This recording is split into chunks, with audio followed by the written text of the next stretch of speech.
اللہ کی مدد کے دروازے کھل جاتے ہیں، چھوٹے بچے کے پیروں کے تلے سے پانی کا چشمہ جاری ہو جاتا ہے،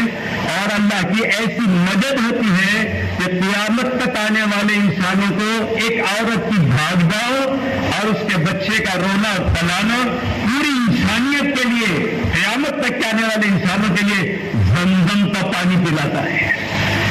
وہ شخص جو چھوڑ کر جا رہے تھے، اللہ کے خلیل ابراہیم علیہ السلام تھے، جس کو چھوڑ کر گئے تھے، وہ ایک خاتون، ایک عورت حضرت ہاجرہ تھی اور چھوٹا بچہ اسماعیل تھے۔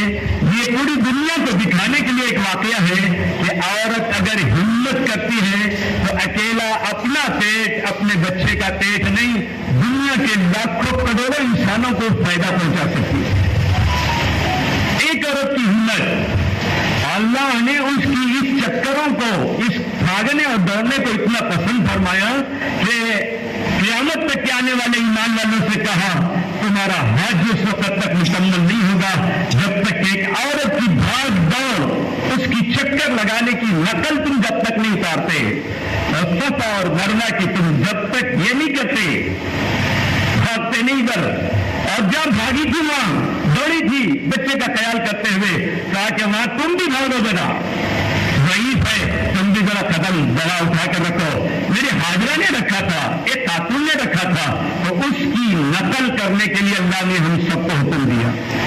رسول اللہ صلی اللہ علیہ وسلم نے بھی جب حج کیا اور صفا اور مروہ کو جب گئے تو وہاں آپ صلی اللہ علیہ وسلم نے بھی وہ چکر لگائے، اور وہاں آپ صلی اللہ علیہ وسلم نے جہاں دوڑا تھا ایک خاتون نے، آپ بھی تیز قدم رکھ کے دوڑ کر چلے۔ میری ماں بہنوں، یہ صفا بیت المال ہمیں اتنا بڑا موقع عطا فرمایا ہے کہ ہم ایک اکیلے اپنے گھر کا نہیں، ہزاروں گھروں کی ہم کفالت کر سکتے ہیں، ہزاروں گھروں تک ہم اپنا فائدہ پہنچا سکتے ہیں، اور سب سے بڑی بات یہ ہے اللہ پر ایمان ہمارا پکا ہو۔ یہ جو جلسہ رکھا گیا ہے، اب آپ کو یہ لوگ بیٹھ کر کٹنگ نہیں سکھائیں گے نئے سے، میں کوٹ کاٹنا سکھاؤں، مولانا شیروانی کاٹنا سکھائیں، اور ایک مولانا آپ کو پینٹ کاٹنا سکھائیں، اور ایک مولانا شرٹ کاٹنا سکھائیں، یہ نہیں سکھائیں گے اب یہاں اس وقت میں۔ تو آپ سکھائے، تجربے کار ہیں، آپ ٹیلرنگ کے معلمہ ہیں، اب ہر ایک آپ سکھا سکتے ہیں، اتنا آپ کے اوپر محنت کی گئی ہے۔ ہمارے سنٹروں کے اندر جو سکھانے والے ماہر معلمات ہیں، آپ کو اتنا سکھاتی ہیں کہ آپ خود ایک سینٹر قائم کر سکتی ہیں صفا بیت المال کے تحت میں۔ اب آپ کو یہ اسٹیج سے آپ کو سکھانا یہ نہیں ہے ٹیلرنگ کا، اب آپ کو یہاں سے لے جانا ہے ایمان کی بات، یقین کی بات، اللہ سے ہونے کا یقین، اللہ سے کامیابی ملتی ہے، اللہ کی طرف سے کامیابی ملتی ہے، اللہ کی طرف سے ناکامی ہوتی ہے۔ ہمارا پورا تعلق اللہ سے ہو۔ جس عورت کا تعلق اللہ سے جڑ گیا وہ کبھی پریشان نہیں ہوتی،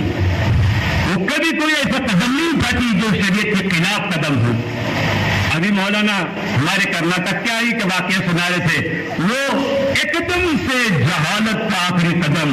جنہیں اللہ پر یقین نہیں، جنہیں اللہ بیماری اللہ دیتے ہیں، شفا اللہ دیتے ہیں۔ اللہ تعالیٰ جزائے خیر عطا فرمائے ہمارے صفا بیت المال کو، ہر شعبے میں کام کر رہے ہیں، ہر شعبے میں۔ کوئی ایسی مریضہ ہے، کوئی ایسا مریض ہے جس کو اخراجات کے اس لیے پیسے نہیں ہیں، دواخانہ میں ڈاکٹروں سے رابطہ کر کے فیس کم کروا کر اور اپنے بیت المال سے جتنا ہو سکتا ہے دے کر ان کی مدد کرتے ہیں۔ ایک ہی ٹیلرنگ سینٹر نہیں، ہر شعبے کے اندر ہمارا کام ہے، صفا بیت المال کا کام ہے۔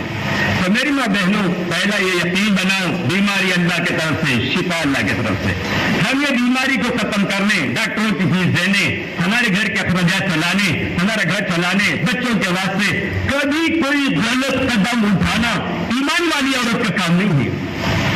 ایمان والی اللہ پر بھروسہ کرتی ہے، ایمان والی اللہ کے اوپر بھروسہ۔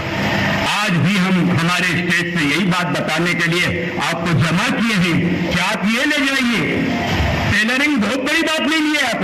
ٹیلرنگ کی بات بہت بڑی بات نہیں، ایک ہنر ہے، آپ سیکھ لیے، لیکن اللہ کی ذات پر یقین لے کر جانا یہاں سے کہ میں مروں گی لیکن اللہ کا حکم نہیں توڑوں گی، مروں گی اللہ کا حکم نہیں توڑوں گی، میرے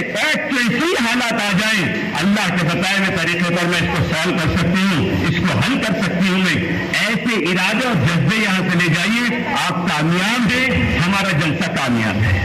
بس اللہ سے بھی دعا کرتا ہوں کہ اللہ تعالیٰ ہمارے اس صفا بیت المال کے صدر محترم حضرت مولانا غیاث صاحب کو اللہ جزائے خیر عطا فرمائے. صرف آندھرا پردیش نہیں بلکہ کرناٹک میں بھی, مہاراشٹر میں بھی, یو پی میں بھی اور کتنے علاقوں کے اندر اپنی اس صفا بیت المال کو پھیلایا. 1000 2000 5000 نہیں, لاکھوں عورتوں نے ایک فن حاصل کر کے اپنے قدموں پر جمنا انہوں نے سیکھا. اللہ پاک اس صفا بیت المال کو نظر بد سے بچائے, اور حضرت مولانا غیاث صاحب کو بھی, ہمارے گلبرگہ کے صفا بیت المال کے ذمہ دار نذیر احمد صاحب کو بھی, اور ان کے جتنے معاونین ہیں سب کو اللہ تعالیٰ جزائے خیر عطا فرمائے, صحت عطا فرمائے, اور اس کو نظر بد سے اللہ تعالیٰ حفاظت فرمائے. نظر بہت جلدی لگتی ہے ہر اچھے کام کو, آپ بھی دعا کیجیے اللہ تعالیٰ اس کو نظر بد سے بچائے. اللہ تعالیٰ ہمیں اس کام کے اندر جڑے رہنے کی سعادت عطا فرمائے. وآخر دعوانا ان الحمد للہ رب العالمین.